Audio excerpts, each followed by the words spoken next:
안녕하세요. 박형석 강도사입니다.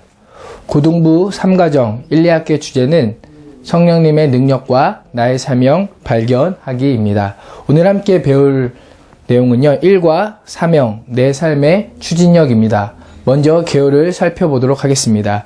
배울 말씀은 고린도전서 1장 1절에서 9절 말씀이고요.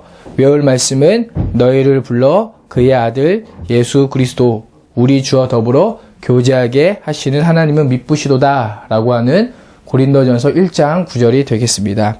그리고 학습 요점은 사명은 내가 정하는 것이 아니라 하나님의 뜻으로부터 오는 것이다 입니다. 내 마음 열기입니다. 다음 중 가고 싶은 길을 각자 순서대로 나열해보고 그 이유를 나누어 보는 시간입니다. 교재를 보시면 모두 4가지의 길이 제시되어 있습니다. 첫 번째는 먹거리가 가득한 길, 두 번째는 유명 브랜드가 늘어서 있는 길, 세 번째는 유명 대학 캠퍼스, 네 번째는 유명 건축물이 있는 길입니다. 학생들이 이 4가지 중에서 가장 가고 싶은 길을 순서대로 나열하고 그 이유를 설명하면 되겠습니다. 그리고 이 교재에는 제시되어 있진 않지만 학생들이 가고 싶어하는 길이 있다면 그 길 또한 자유롭게 이야기하면 좋겠습니다.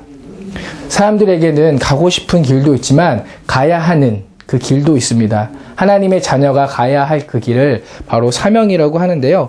오늘 함께 배울 내용이 바로 우리가 가야 할 길, 사명입니다. 사명이 어떻게 주어지는지 성경 이야기를 통해서 함께 살펴보도록 하겠습니다. 먼저 오늘의 성경입니다. 고린도전서에서 오늘의 배울 말씀인 고린도전서 1장 1절에서 9절이 어느 위치에 있는지를 함께 알아보도록 하겠습니다. 고린도 교회는 바울이 2차 전도 여행 때 고린도에 1년 6개월을 머무르면서 세운 교회입니다. 그리고 후에 고린도 교회 내의 문제를 해결하기 위해서 바울이 보낸 서신이 바로 고린도전서입니다. 본문은 편지의 서론으로 인사한 말과 하나님께 대한 감사에 해당한다고 할 수가 있습니다. 다시 본문으로 돌아오도록 하겠습니다.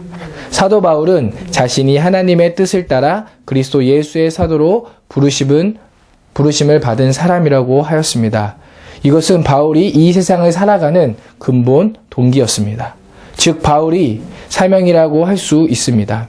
그는 교회를 세우고 돌보라는 사명을 따라 고린도에 있는 하나님의 교회, 곧 각처에서 예수 그리스도의 이름을 부르는 모든 자들에게 하나님 아버지와 주 예수 그리스도로부터 오는 은혜와 평강을 간구하였습니다. 그는 하나님의 은혜로 말미암아 항상 고린도 교회 성도들을 위하여 하나님께 감사하였고 고린도 교회 성도들이 예수 그리스도의 날에 책망할 것이 없는 자들로 경고히 서기를 바라였습니다.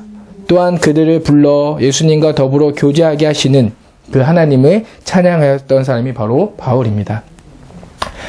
바울이 하나님의 뜻을 따라 그리스도 예수의 사도로 부르심을 받은 그 사명자인 것처럼 우리 또한 저와 우리 여러분 또한 그리스도 안에서 하나님의 뜻대로 부르심을 받은 사명자들입니다. 그러므로 우리는 사도 바울처럼 이 사명이 우리의 삶의 근본 동기가 되도록 해야 합니다. 그래서 이 사명이 우리의 삶의 추진력이 되어야 한다는 것입니다. 고린도전서 1장의 내용을 바울의 사명을 중심으로 간략하게 살펴보았습니다. 성경 속으로를 통해서 더 깊은 의미를 함께 알아보도록 하겠습니다. 성경 속으로입니다. 첫 번째 질문은 바울의 사명은 무엇인가요? 라는 질문입니다. 바울의 사명은 하나님의 뜻과 그리스도 예수의 사도로 부르심을 받은 것이었습니다. 그렇다면 여기서 또 한 가지 질문을 할 수가 있겠습니다. 바울이 하나님의 부르심을 받았다는 것은 무슨 의미일까라는 겁니다. 바울이 하나님의 부르심을 받았다는 건요, 하나님의 초대를 받았다는 것이고 또 하나님의 선택을 받았다라는 것입니다. 나아가서 하나님의 부르심을 받았다는 것은 하나님만을 위해서 자신의 모든 것을 기꺼이 포기하고 따르겠다는 것을 의미합니다. 두 번째 질문입니다. 바울의 경우를 통해서 볼 때 사명은 어떻게 주어지나요? 라는 질문입니다. 바울의 경우를 통해서 볼 때 사명은 하나님의 뜻에 따라 주어지는 것입니다.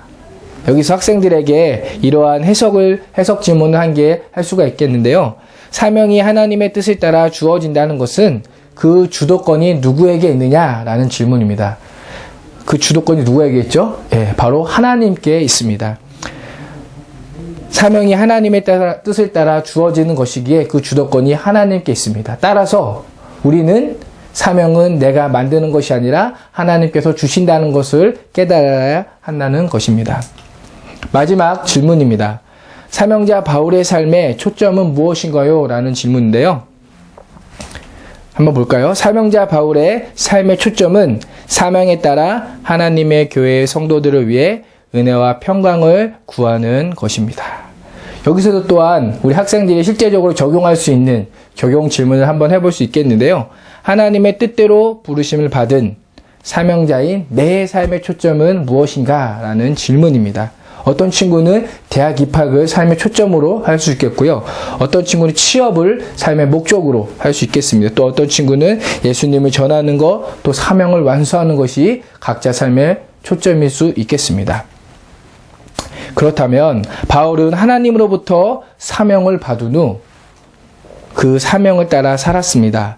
바울의 모습을 통해 나 또한 하나님의 뜻대로 부르심을 받은 자로서 어떤 사람이 되고 싶은지 마음에 담기 해서 한번 정리해 보도록 하겠습니다. 마음에 담기입니다. 오늘 배운 말씀을 바탕으로 앞으로 어떤 사람이 되고 싶은지 사명 선언문을 완성해 봅시다. 입니다. 사명 선언문입니다.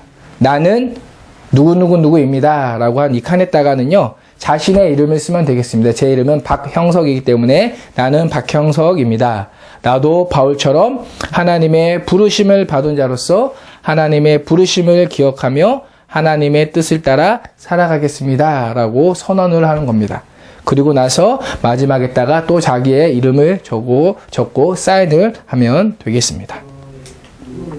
생활 속으로입니다.